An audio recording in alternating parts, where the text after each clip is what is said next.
In this video, I'm going to show you how to create Weverse account. So all you need to do is install Weverse first if you didn't install it. So you need to open your Play Store and then search for Weverse and then you can install it. I already installed it so I can open it.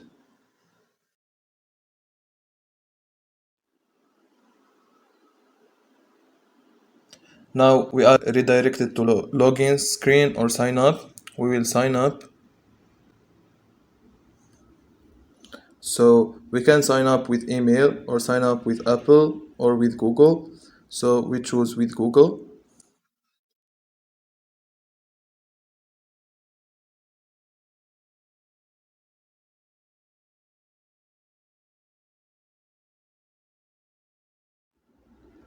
And then we need to agree to all. Sign up now. So now we are redirected to this screen to allow the following accesses. So we press on OK and then choose the language. OK. And then we have created our account successfully. If you like the video, don't forget to like and subscribe.